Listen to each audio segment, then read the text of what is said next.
Nous accueillons pour commencer Khadija Moufid, qui est docteur en sciences de la famille, qui est une femme que j'ai rencontrée il y a plusieurs années à un congrès. Nous nous sommes revus depuis plusieurs fois.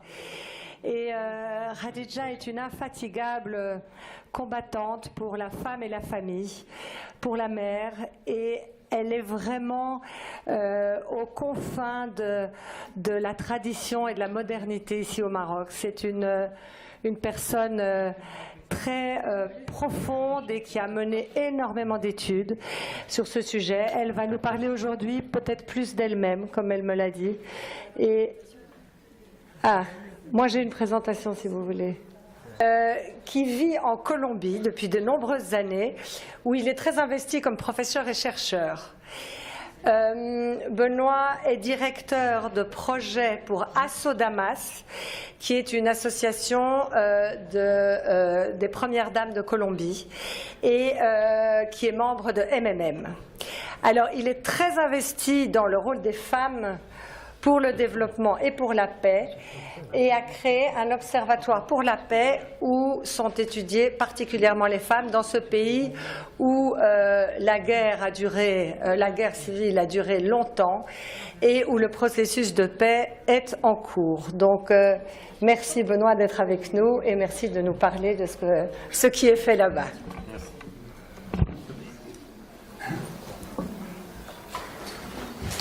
Bonsoir à tous et à toutes, Son Altesse, Mesdames, en général, je crois que c'est d'abord pour les dames, messieurs aussi.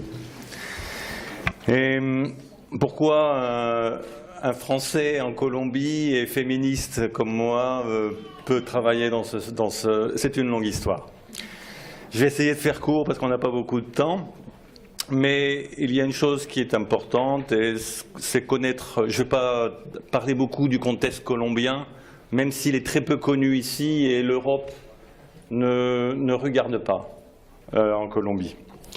Et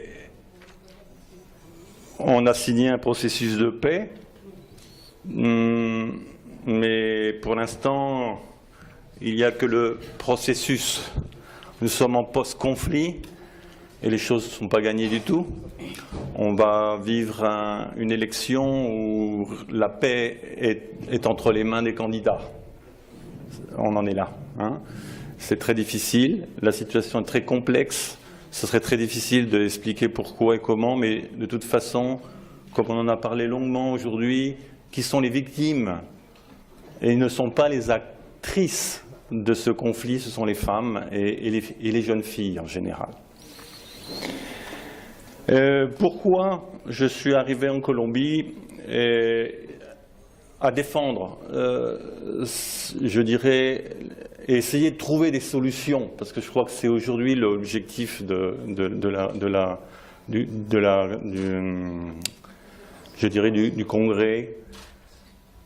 Qu'est-ce qu'on a fait pour trouver des solutions? Et ça me passionne et je dirais que j'essaie de trouver des solutions et c'est très difficile.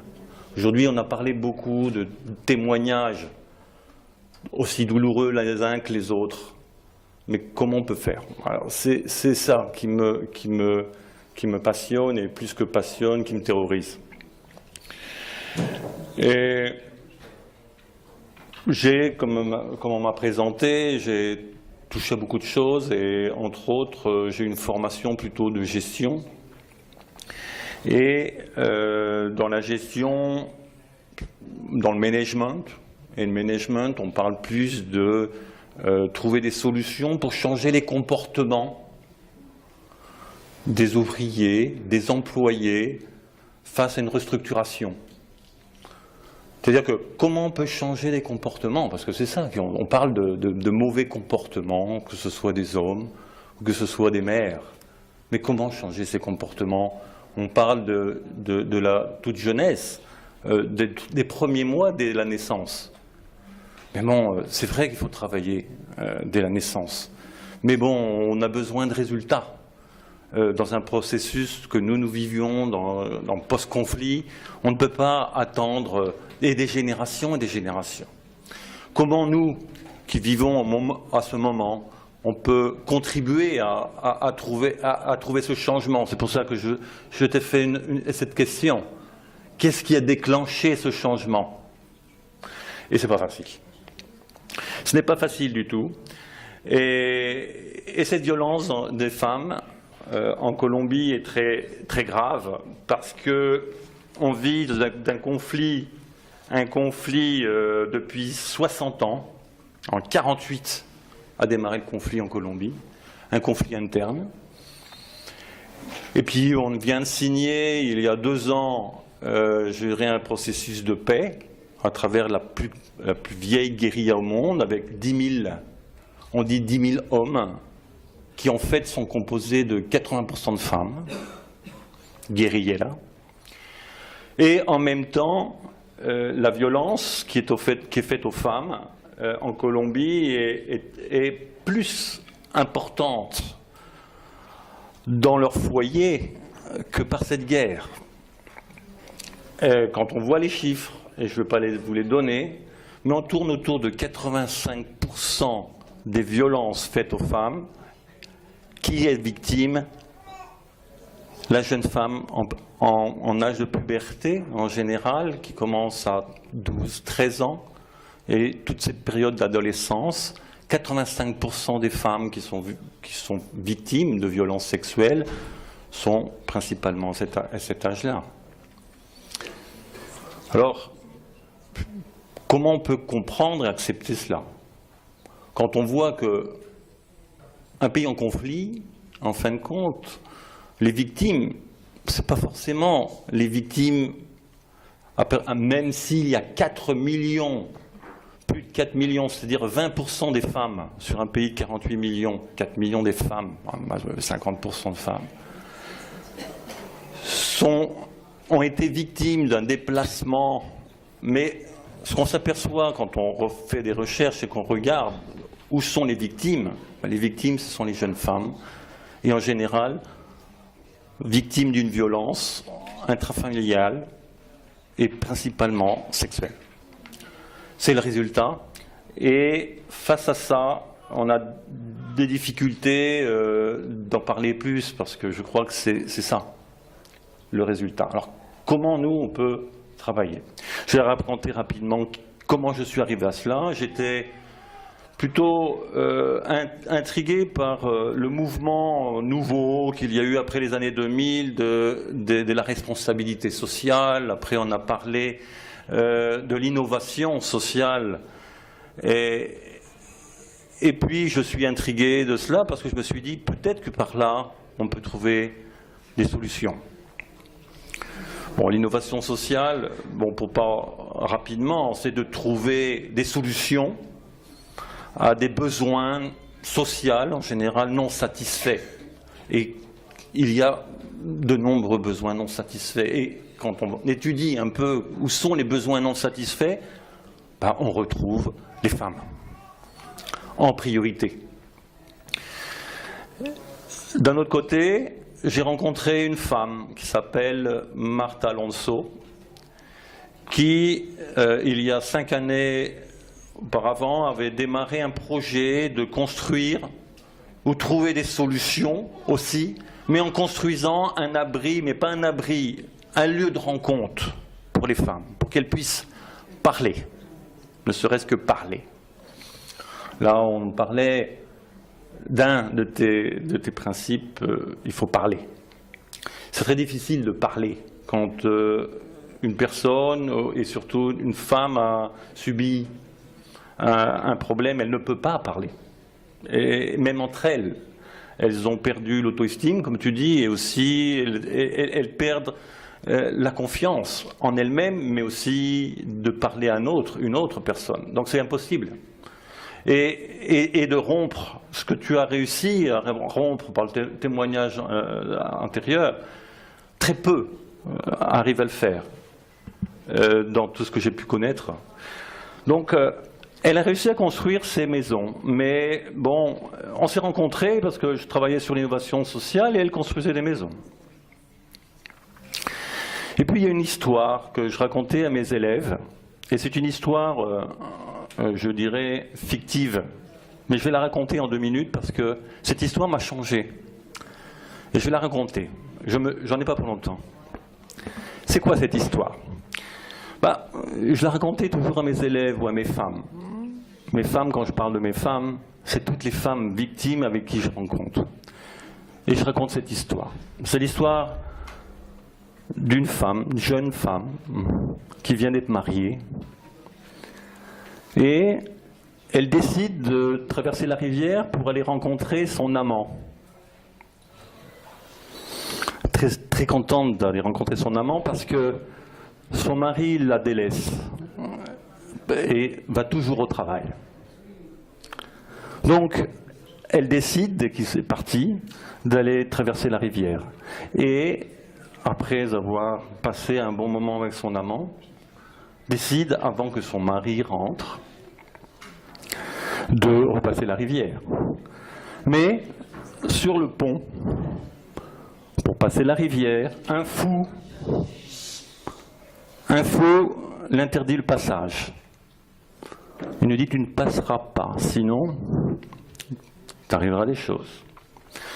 Donc, un peu avec peur, elle veut à tout prix passer la rivière. Et elle voit ce qu'on appelle en espagnol barquero. Excusez-moi, mais des fois j'ai un peu oublié le français. Un barquero, c'est-à-dire un passeur de rivière avec une barque. Il dit: bien sûr que je vais te laisser passer, mais il faut que tu me payes par avance. Je ne fais pas crédit. Il lui supplie, écoute, laisse-moi passer. Il dit: désolé, je ne te laisserai pas passer si tu ne me payes pas par l'avance. Elle ne sait pas comment faire, elle se dit: bon, vu la situation, je ne peux pas passer le pont, je ne peux pas passer la rivière, je vais aller voir mon amant, je vais lui demander qu'il m'aide, qu'il me donne 2-3 sous, je vais pouvoir passer. Puis l'amant lui dit: écoute, je suis désolé, mais j'ai pas de sous. Bon, comment elle peut faire? Elle se rappelle qu'elle a un bon ami, un très bon ami de ce côté de la rivière, et lui demande de l'aider. Et lui, pareil, ne veut pas lui prêter cet argent. Elle va revoir le barquero, c'est-à-dire l'homme à la barque, pour le laisser passer, il refuse. Et elle décide de passer la rivière par le pont, et le fou la tue. Elle meurt sur ce pont. Alors, bon, c'est une histoire fictive. Mais qu'est-ce qui se passe quand je demande, et pour moi, ce qui m'intéressait en face de cette histoire, c'est de demander, selon vous, quel est le responsable de la mort de cette femme? Quelle est la responsable de la mort de cette femme? Et beaucoup déjà ont la réponse, j'en suis certain. Et moi, quelle réponse j'ai en Colombie? Des étudiants jeunes,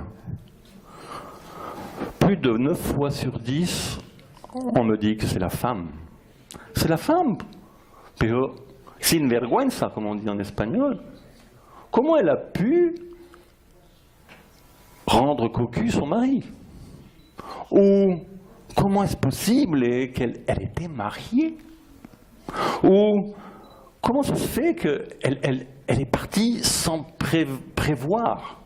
On accuse qui? Cette victime. Quand je pose la question à ces mêmes femmes, victimes ou non, c'est pareil. 9 fois sur 10, tout le monde me dit: qui est la victime? C'est celle qui a été tuée. Alors quand je vois ça, je me dis: mais il y a beaucoup de choses à faire. Mais faire quelque chose, c'est une chose, mais quoi et comment? Qui me dit: on va faire la paix, on va arrêter avec les communications, on va changer? Mais les mêmes femmes, les femmes en général, vont culpabiliser la femme parce qu'elle ne se comporte pas bien. Alors maintenant, comment faire pour que les femmes se comportent mieux si elles ne se comportent pas bien? C'est ça qui est triste, c'est ça qui est grave.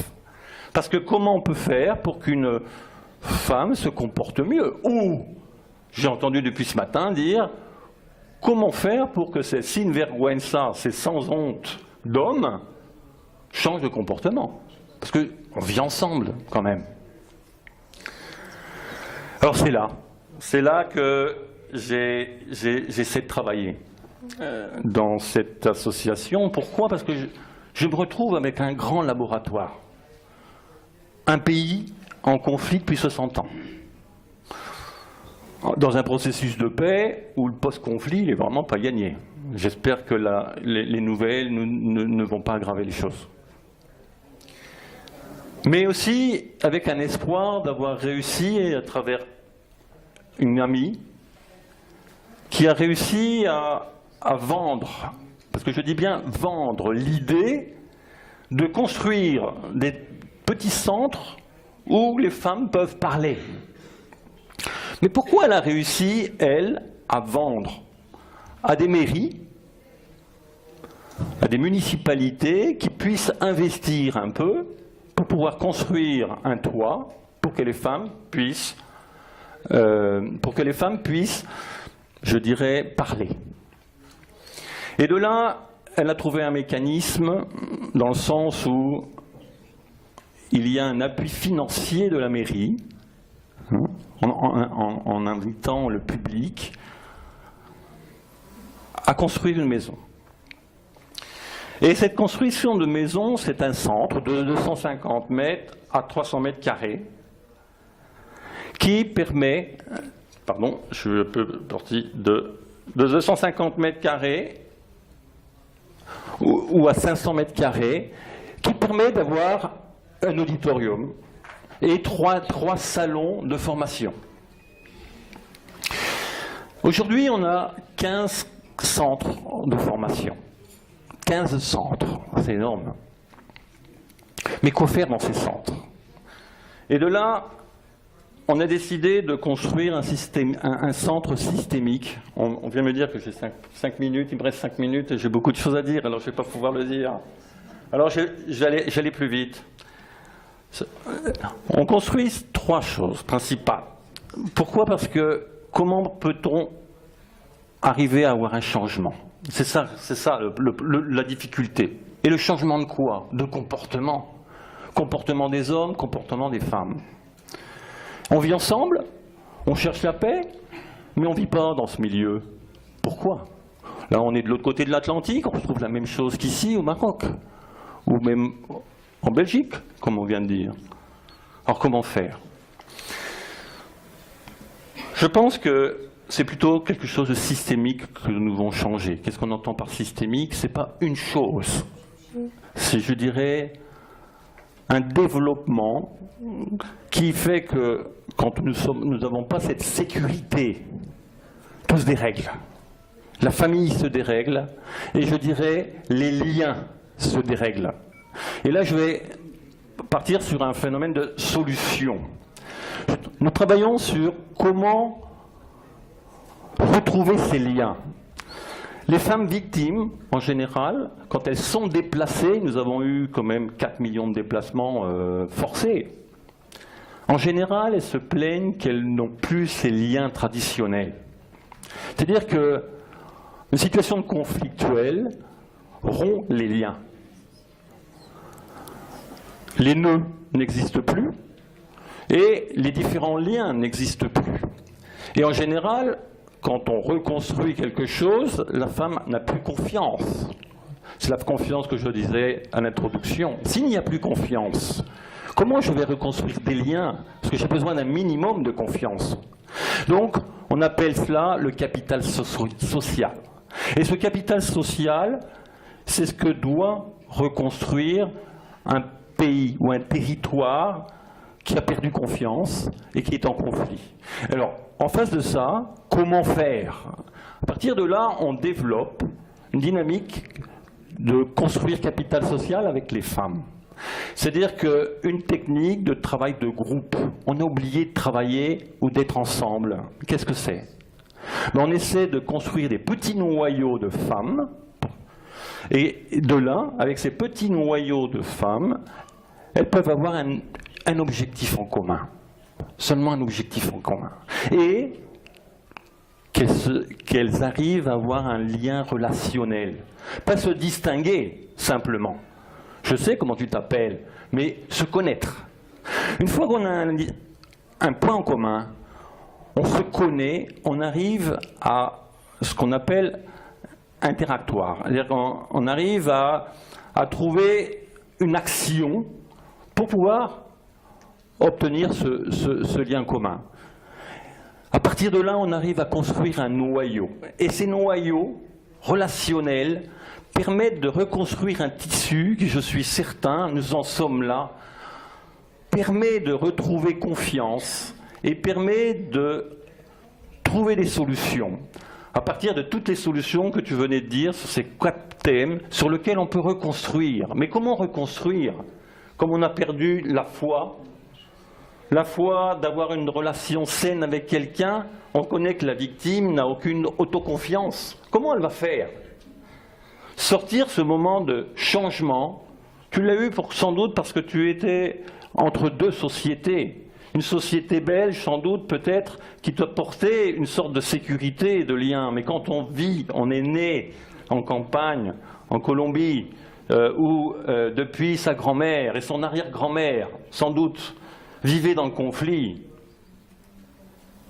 où est l'espérance? Le pire, c'est que la mère ne réagit plus. Combien de fois je vois des enfants, des filles, qui sont violées à 12 ans par le consentement de sa mère?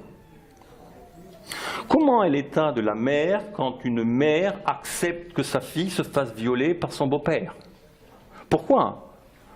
Parce qu'il y a une sorte de culture depuis des générations qui font que, ma fille, tu vis ce qu'a vécu ma mère et tu vis ce que j'ai vécu au fond d'elle-même, et on doit préserver une identité. Pourquoi le conflit devient? C'est pour l'identité de la terre. Tout le monde a une identité sur la terre. Qui es-tu, ma fille? Ah, tu es la fille de monsieur tel qui a le bout de terre qui se trouve derrière la rue qui se trouve là-bas. Donc, en tant qu'une identité de la terre, comment moi je peux rompre cela? Comment ma fille, ma fille ou moi, je ne l'ai pas fait et ma grand-mère ne l'a pas fait non plus. Donc comment je peux rompre ça? À partir de là, ce sont des techniques de management qui nous permettent à travers la relation du groupe, on peut arriver à un changement de comportement personnel.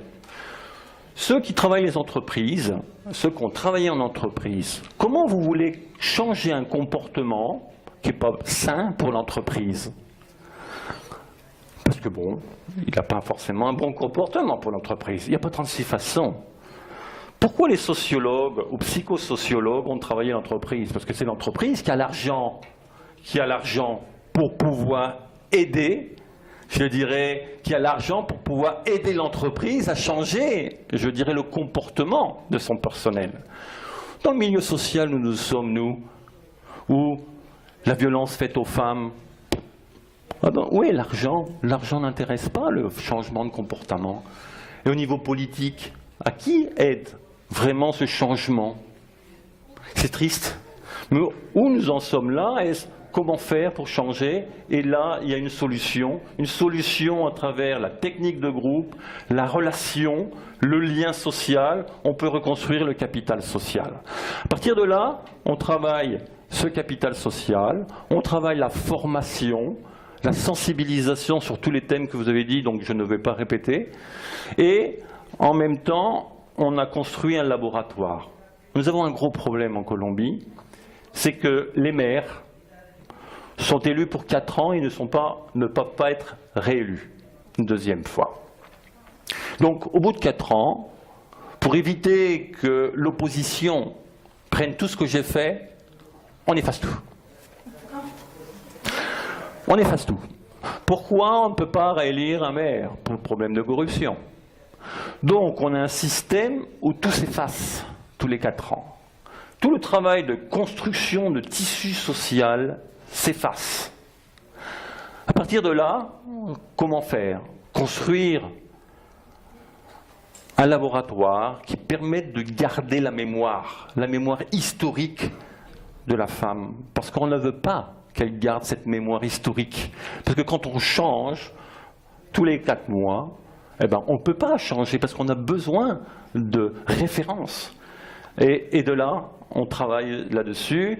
C'est pour ça que je voulais juste dire que des solutions sont très très difficiles, mais par contre, il faut travailler non pas des solutions de dynamiser uniquement, parce qu'on parle de trouver une dynamique, mais il faut structurer.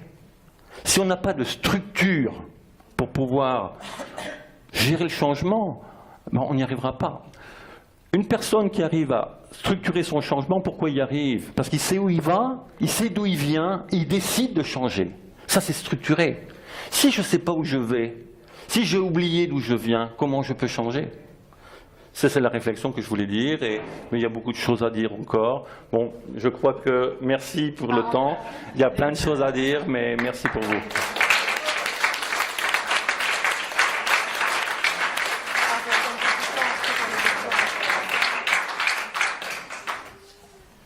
Alors maintenant, nous allons donner la parole à Khadija. J'espère que tout fonctionne. Voilà. D'abord, je remercie... 15, c'est trop. D'abord, je remercie mon amie Anne de m'avoir invitée à cette conférence, très intéressante conférence, dont le thème elle m'est très cher, il est proche à mon cœur. Et je suis très fière de participer. Je vais présenter mon intervention en langue mère parce que je pense et je rêve avec. Et je vais laisser les traducteurs, leur laisser l'opportunité de faire leur travail. Oui.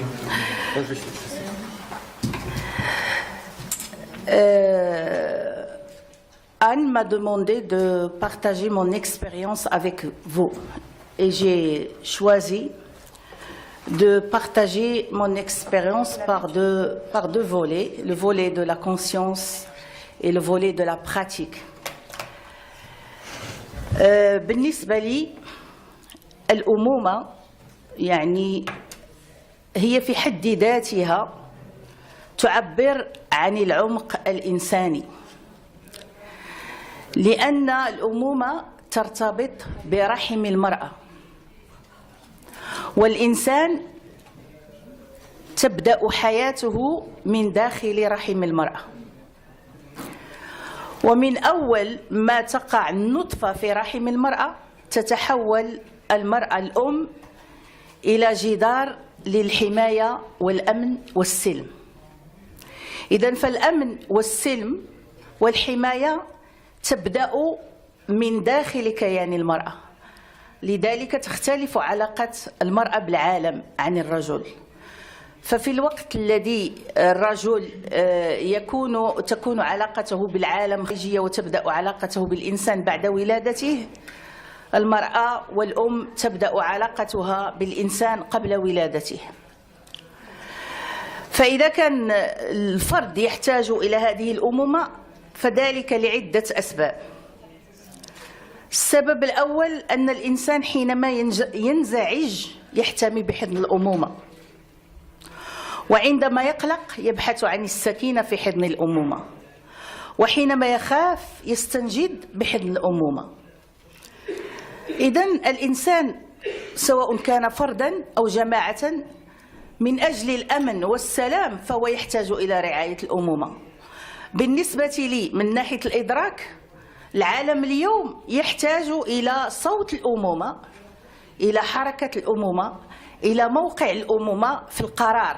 إذا لم تكن الأمومة حاضرة في القرار حتى على مستوى سواء كان هذا المستوى محلي إقليمي أو دولي، فإنه يكون ناقصا، يعني يكون فيه أشياء قد تحقق الرفاه المادي، قد تحقق يعني التوسع في العالم، قد تحقق المجد، ولكنها لا تحقق الأمن والسلم إلا بوجود رأي ورؤية المرأة الأم. إذن فبالنسبة لي أنا مسيرتي في الحياة في الفضاء العام مرت من مرحلتين. المرحلة الأولى كانت يعني مطبوعة بالنضال الحقوقي وبالمواجهة وبالتدافع والصراع يعني الفكري والسياسي والإيديولوجي مع الأطياف المكونة للمجتمع المختلفة عندنا، مثلا صراع مع التيار النسائي، صراع مع التيار اللاديني، يعني صراعات عديدة. هذه الصراعات دخلت في المسار يعني السياسي والحزبي.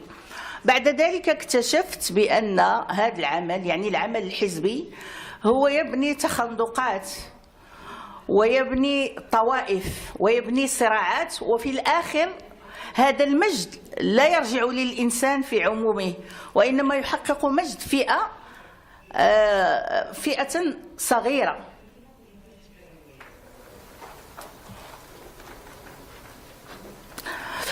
يحقق في مجد فئة صغيرة، بينما المطلوب أن يتحقق الأمن عند المجتمع الإنساني. لذلك حاولت أن أغير المسار بالتفكير والتأمل. هذا التفكير والتأمل بطبيعة الحال يجب أن نأخذه من نماذج. هذه النماذج إما أن نأخذها من المعرفة أو نأخذها من الواقع أو نأخذها من التاريخ. بالنسبة لي كانت هناك 3 شخصيات مؤثرة في هذا الإدراك، وهذه الشخصيات ال3 كانت عندها أدوار.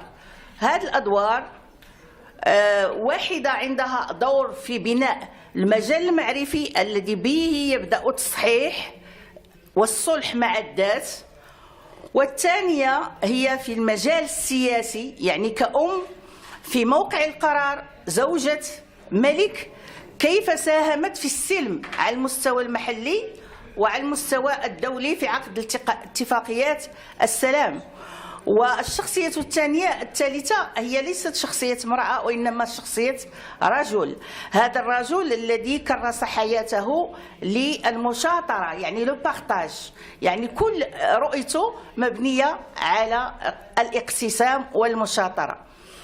فهذه الشخصيات ال3 طبعت تفكيري بأنه لا يمكن أن يحدث هناك انسجام وسلم إلا إذا كانت حركتنا في المجتمع الإنساني فيها تصالح بين هذه الأشياء ال3: المعرفة والعلم، ثانيا الصلح مع النفس بالمشاطرة، وثالثا الصلح مع المجتمع بالتعاون. إذن 3 شخصيات. هذه الشخصيات هي أولا شخصية فاطمة الفهرية، وهي شخصية تاريخية. هذه أول امرأة ورثت مالا كثيرا من والديها، لكن هذا المال لم تأخذ منه درهما واحدا، بل دفعته كله لبناء أول جامعة في العالم، هي جامعة القرويين.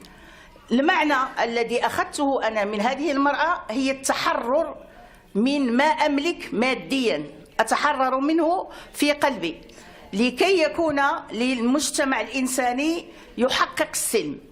وخصصت جزء المتبقى لها لمنح طلبة العلم، فكانت هذه الجامعة بطبيعة الحال كما تعرفون هي أول جامعة في العالم حدث فيها حوار ثقافي وعلمي بين الشعوب. الشخصية الثانية هي امرأة ملك من العائلة العلوية. هذه المرأة هي أول امرأة عندها علم وعندها جانب أخلاقي رفيع، وساهمت في الصلح بين القبائل أولا بزواجها من هذا الملك، ثانيا أنها كانت تحمي العلماء وكانت تتدخل لدى الملك لكي لا تكون عنده مقاربة عنيفة تجاه هؤلاء العلماء بسبب رأيهم وفكرهم و يعني أفكارهم الجديدة على المجتمع التي يرفضها ويكون له منها موقف عنيف. فساهمت في إطلاق الكثير، حماية الكثير من العلماء وإطلاق الكثير من الأسرى، لأنها كانت تقوم بالدبلوماسية وبالسلام، وهي المرأة التي دعمت اتفاقية السلام بين إنجلترا وبين المغرب كيف تدخلت لدى الملك وأقنعته بأن هذه الاتفاقية فيها مصلحة التجارة والاقتصاد اقتصاد البلد، بمعنى أنه حينما تكون المرأة في الفضاء السياسي لها قرب من موقع القرار وموقع السيادة، وكان لها علم وعندها صلح مع نفسها، بمعنى الصلح مع النفس بماذا يتحقق بالمعرفة والإدراك وإدراك الدور الذي يجب أن تقوم به في هذا الموقع الذي تحتله. فكانت لها أدوار كثيرة ساهمت في الأمن والسلم في العلاقات الدولية بين أوروبا والمغرب. الشخصية الثالثة هي ليست شخصية امرأة، وإنما هي شخصية رجل، وهذه الشخصية هي شخصية روحية وصوفية، ولا زالت معالمها الآن موجودة بمدينة مراكش، بحيث أن الموقع الذي كان فيه هذا الرجل لما كان حيا كان يقوم على خدمة العميان، جميع العميان ما يكتسبه يقوم باقتسامه معهم. وكان في حياته العشر سنوات الأولى اتخذ مبدأ المشاطرة، أي أن يقتسم مع الناس الذين يحتاجون إلى دعمه وخدمته نصف ما يكتسبه إما من معرفة أو من مال. وفي 20 سنة الموالية أصبح يعتقد بأنه يجب أن يحتفظ لنفسه بثلث، وفي 20 سنة الموالية حسب الحاجات، يعني الناس الذين يحتاجون خدماته، فوجد أنهم 7 أصناف، فما يمتلكه قسمه إلى 7 أصناف، وأصبح يحتفظ إلى نفسه بسبع ما يأخذه ويبيت وليس عنده شيء. إذن هذه الشخصيات الثلاث كان لها دور كبير في تغيير رؤيتي إلى العمل والحركة في المجتمع. وهذه الحركة في المجتمع تحولت من المسار النضال الحقوقي والتدافعي والعمل الحزبي والسياسي، لأن لم أجد فيه الأمن والسلم الذي أنا أطمح إليه في المجتمع، بل هو كله صراع وكله إزالة الآخر من أجل أن أوجد أنا. فذهبت إلى العمل الإنساني والعمل العلمي. والعمل الإنساني يتمثل في تأسيس جمعية الحلم سنة 2001. هذه الجمعية تأسست بعد أن انقسم الشارع إلى قسمين. نحن كما تعلمون في المسيرة المرأة التي نظمت سنة 1990 دوليا في المغرب حدث عندنا شرخ في المجتمع، فكانت مسيرة في البيضاء ومسيرة في الرباط.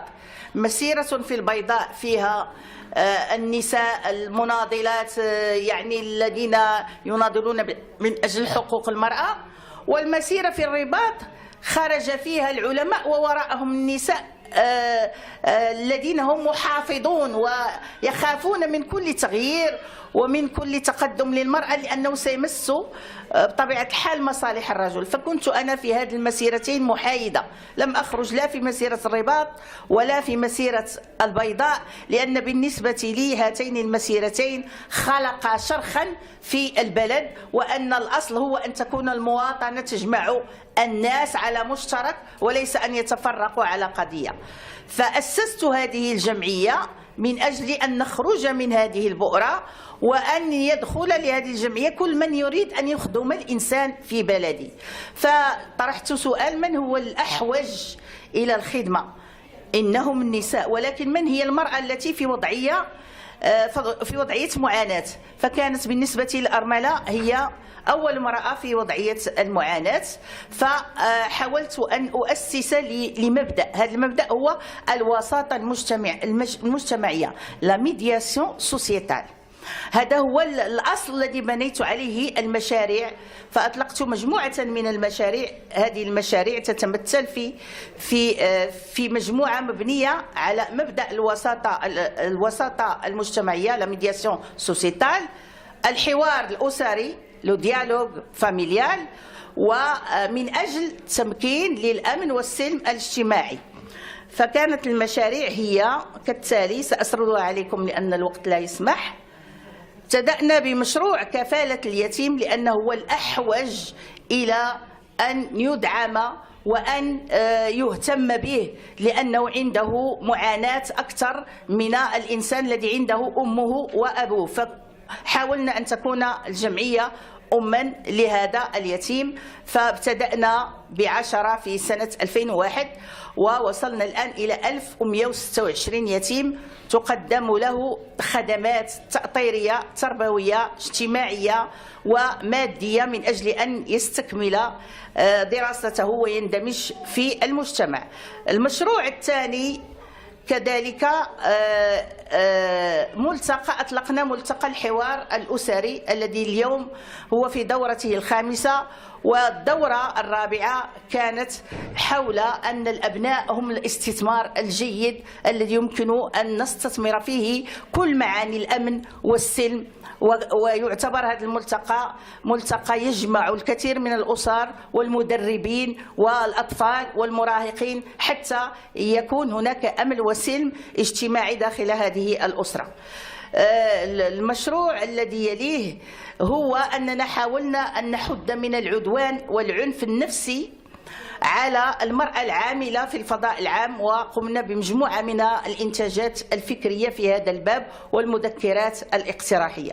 بعد أن تأسست هذه الجمعية مدة 11 سنة وكونت فريقا للعمل فيها، تركتها وأسست للعمل العلمي، أي الدراسات حول الأسرة، يعني الدراسات الميدانية السوسيولوجية والدراسات المعرفية، وانتقلنا إلى مجال المرافعة في الجمعية حول حقوق الأسرة في فريق متكامل يناضل من أجل السلم والأمن. وبطبيعة الحال كانت هذه الجمعية هي أول جمعية تناقش الوثيقة 1325 في الأمم المتحدة في نشاط جانبي لدعم هذا العمل المحلي وكذلك على المستوى الإقليمي. إذن كان تأسيس المجال العلمي بأن نركز على ضبط الأدوار والقيم والمفاهيم من أجل أن يكون هناك سلم. وكان المشروع الذي أطلقناه هو جائزة الإبداع في الأسرة، في النشاط الأسري، وكانت أول جائزة حول الأمن والسلم الاجتماعي في الأسرة. أتمنى أن تكون هذه التجربة يعني مفيدة بالنسبة للحضور. يبقى ما هو الشيء الذي يمكن أن نناضل من أجله جميعا؟ هناك أربع مقترحات أو توصيات التي أضعها بين يدي الأخت آن لكي تدخل في التوصيات العامة. وهناك حلم أشاطره معكم، هو أنني أتمنى أن الأمهات في هذا الوقت الآن وليس بعد ذلك أن نقرر أن نقوم بمسيرة عالمية تسمع صوت الأمهات للعالم من أجل السلام والأمن لكي يعود العالم إلى رشده. لأننا اليوم نعرف في العالم كله حالة من لا ديكادونس هيومان، يعني كنعيش حالة تدهور عند الإنسان، ويتمثل ذلك في الحروب التي نعيشها وكذلك في الجشع المادي الذي لم يعد له معنى، بحيث أنه أصبح هناك فئة شبعانة إلى درجة التخمة وفئة جائعة إلى درجة كبيرة. وهذا يحتاج منا إلى أن نعلي صوت الأمهات لأنهن وحدهن قادرات على أن يعيدن العالم إلى رشده. والسلام عليكم ورحمة الله.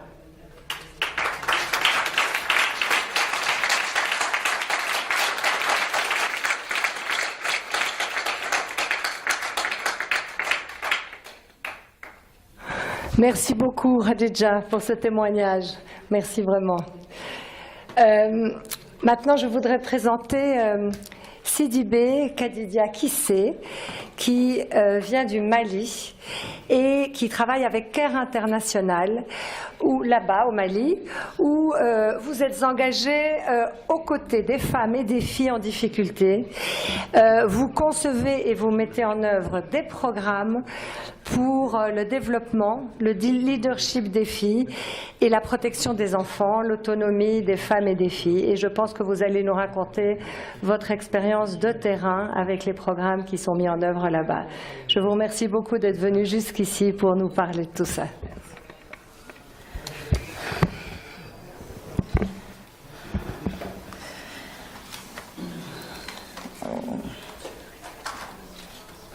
Ok.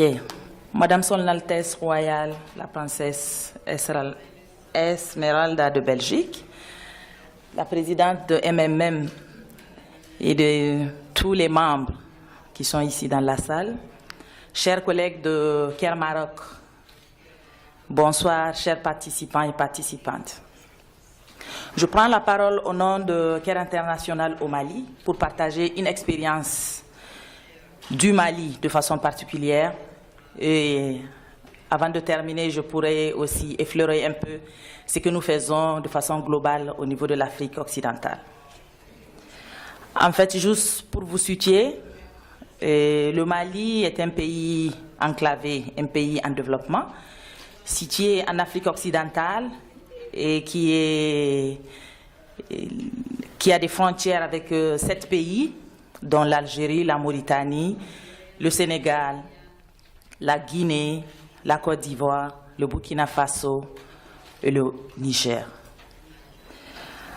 Donc le Mali, depuis 2012, a traversé une crise politique, sociale et sécuritaire qui est en train de jouer négativement sur nos indices de développement, malheureusement.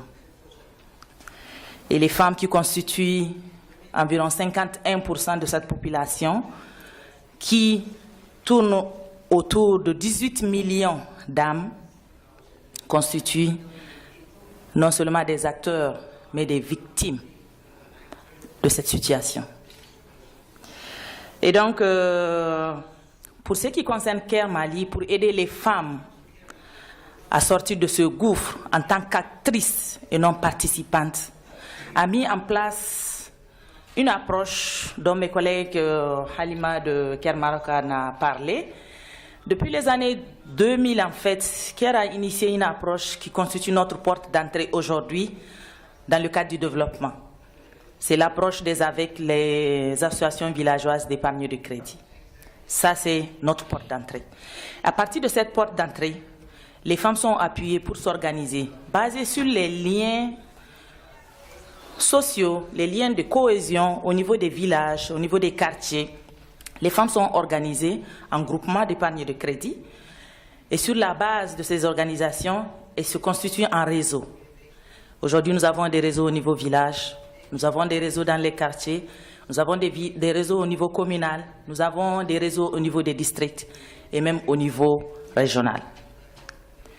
Donc, qu'est-ce que Care a fait? À partir de 2013, on a essayé, en tant qu'agent de développement, de mener une étude sur la masculinité positive dont je parlais ce matin avec l'appui de Promondo, pour nous permettre d'avoir d'autres approches pour avoir les hommes comme étant des alliés dans le cadre de l'autonomisation de la femme. Donc, les résultats de l'étude nous ont prouvé les stéréotypes dans différentes régions du Mali. Et basés sur ces stéréotypes, nous avons essayé de les reconvertir en stratégie pour changer les tendances. Et le changement de la tendance, c'est quoi?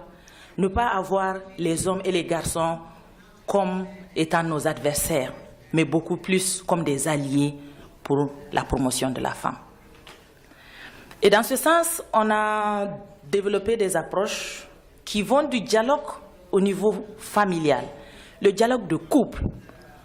Nous avons des relais, nous avons mis en place des centres d'écoute, nous avons des comités de lutte contre les violences basées sur le genre, selon les échelles. Nous avons des coalitions d'hommes engagés jusqu'au niveau régional, dans les départements au Mali. Et dans ces coalitions d'hommes engagés, nous avons joué aussi sur la sensibilité des gens en incluant les religieux et les hommes de la parole. Et là, les musulmans, les chrétiens catholiques, les chrétiens protestants, les griots, les membres de la recrutade sont tous membres. L'objectif de cela, c'est de pouvoir trouver un moyen, au lieu de se parler, parce que les agents, en tant qu'agents de développement, nous sommes dans les villages, nous sommes dans les familles, dans les communautés, nous parlons, nous partageons. On s'est dit que quand les religieux, les hommes de la parole mettent les mains dans ce travail, dans cet exercice, peut-être les gens vont comprendre plus ce que nous faisons et les objectifs là où nous voulons les amener.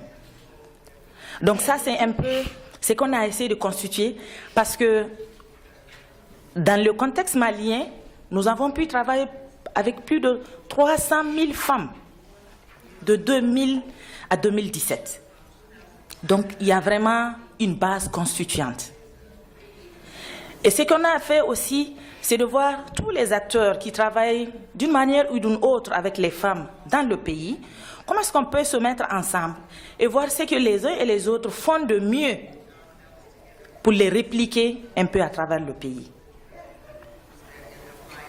Donc, ces coalitions d'hommes engagés, ces comités VBG, ces relais sont des acteurs de nos programmes, des acteurs qui appuient les femmes depuis le niveau de la base jusqu'au niveau macro. Et donc, il y a toutes les questions qui sont discutées. Il y a les questions relatives à la vie de nos familles. Depuis le matin, on a parlé d'échanges, on a parlé de la communication dans les ménages, parce que tout commence par la famille. On ne peut pas être un couple, nous vivons ensemble, il n'y a pas de communication. Ma fille est donnée en mariage, je n'ai pas d'avis. Ma fille n'est pas envoyée à l'école, je n'ai pas d'avis. Je ne peux pas contredire. Donc les ramener à comprendre que si on parle de famille, on parle de foyer, c'est qu'il y a une femme et un homme et sûrement des enfants. Et donc nous devons être des alliés pour le bonheur de cette famille. Et quand on parle de village, on parle de région, c'est parce qu'il y a plusieurs communautés, il y a plusieurs familles. Donc les interventions de ces différents acteurs ont permis de développer aussi des modules pour que les femmes participent à la vie sociale, à la vie politique, en plus de l'économie. Donc dans cette participation, c'est amener les femmes, nous avons pu amener les femmes à être membres des instances de prise de décision au niveau communautaire.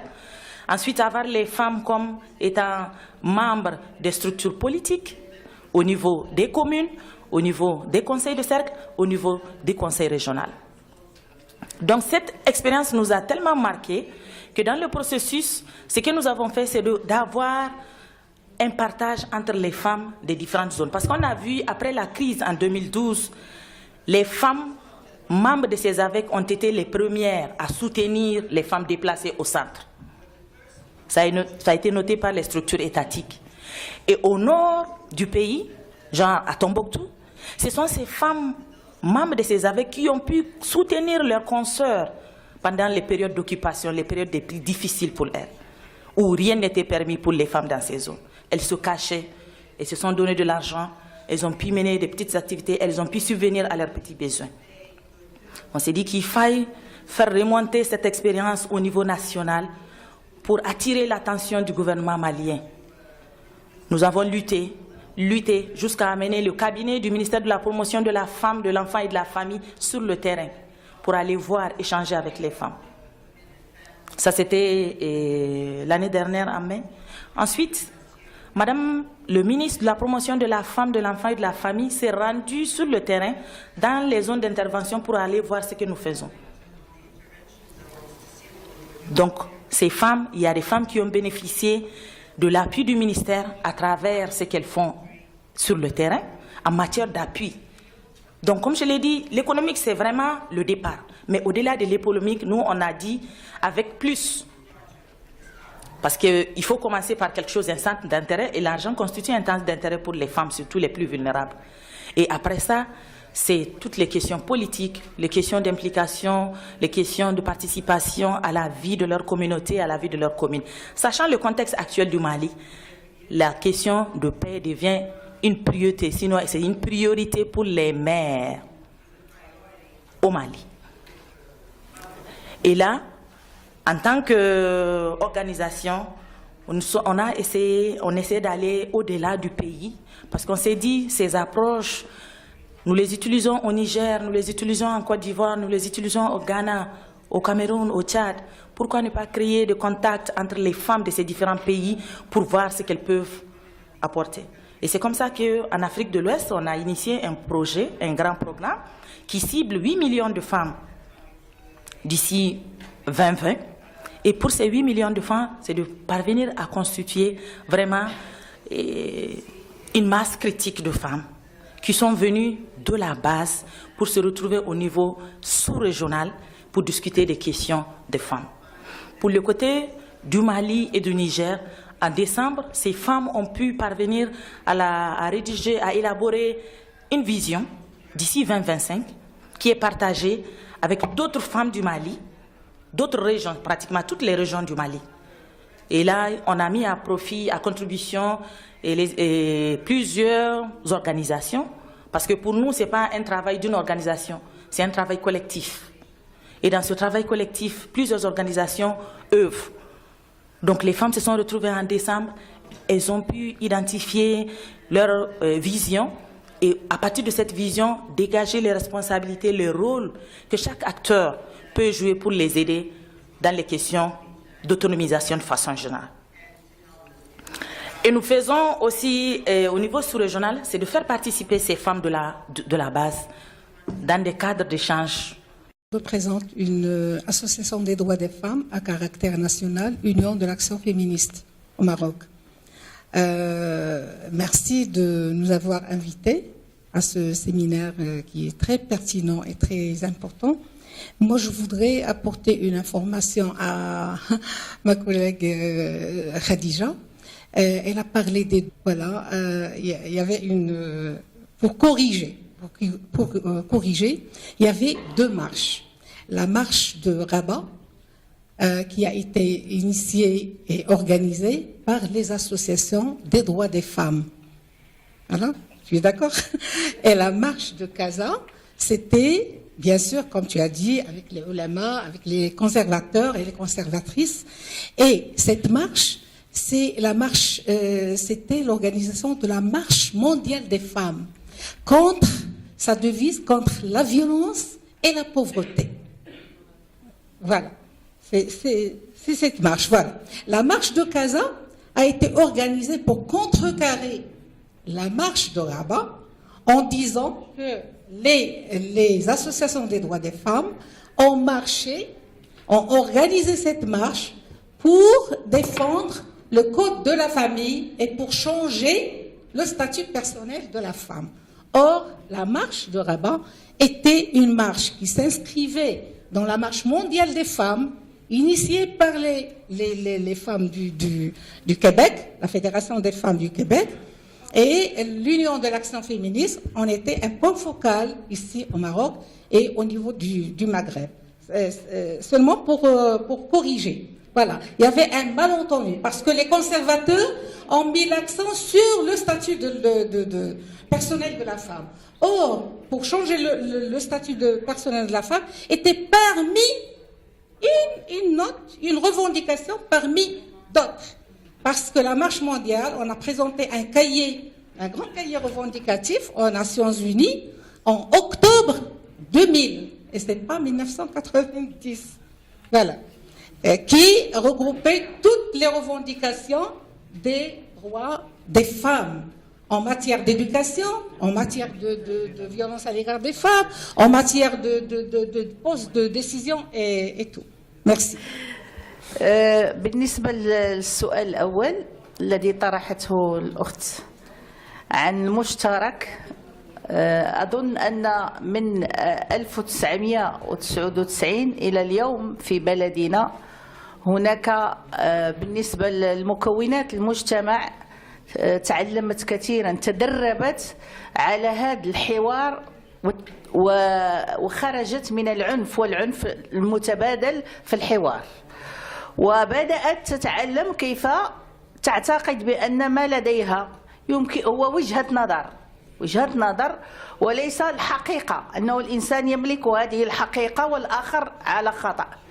هذا التدرب يحتاج إلى الزمن. أظن أن بالنسبة للمجتمع المغربي كل المكونات التي تتحرك من أجل le bien-être de la femme, de la famille, de la société marocaine, il a bien appris comment le faire avec le dialogue, avec un peu de patience. Et on a passé beaucoup de temps pour en arriver au dialogue, un vrai dialogue entre les composants pour le bien national.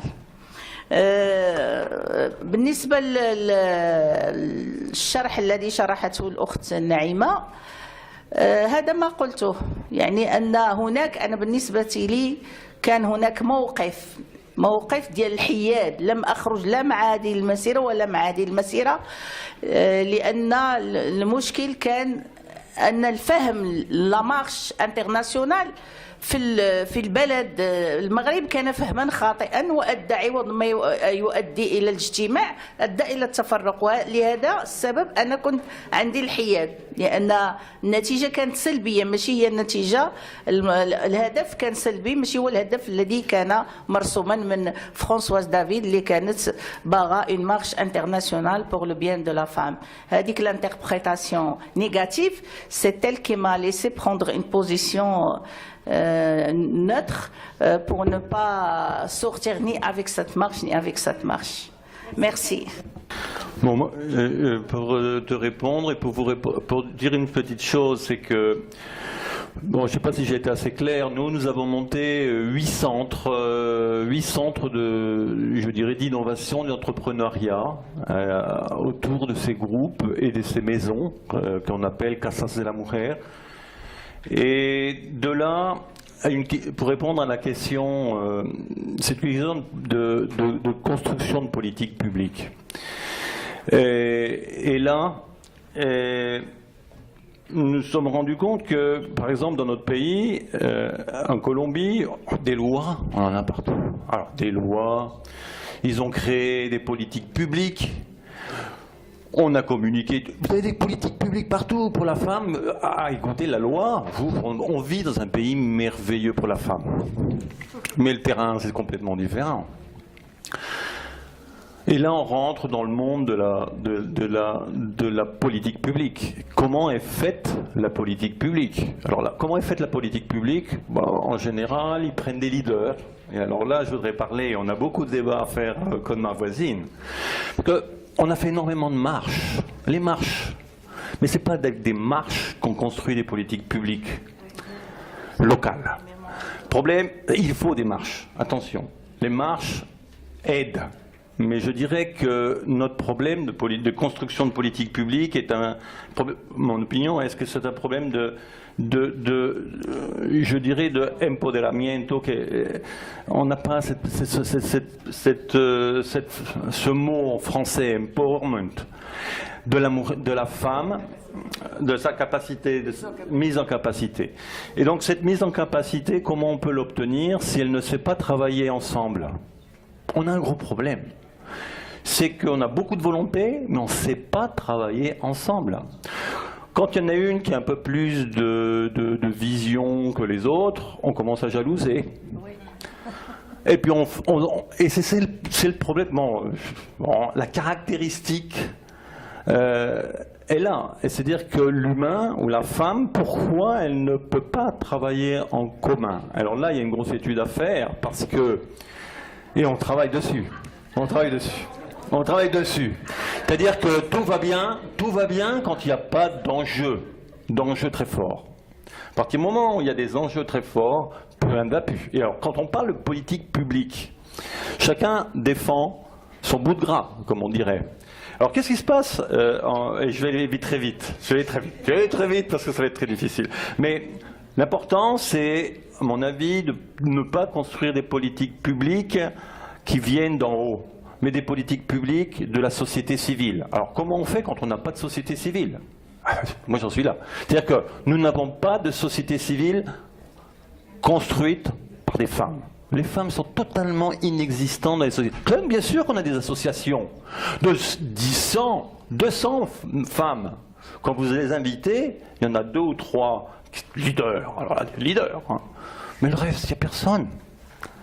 Alors qu'est-ce qui se passe? Et pour ça que c'est très très important ce qu'on est en train de parler. Comment construire des nucléos, des noyaux de femmes, pas plus de 5, 6. Pourquoi? Parce que c'est très difficile de construire des interactions et des relations à plus de 5 personnes. Parce que c'est 5 potentiel 5, 5 puissance 5. Donc 5 puissance 5 ou 7 puissance 7, ça veut dire que vous êtes obligé de multiplier les relations, les interactions, ça devient très difficile au-delà de 7. Alors qu'est-ce qui se passe?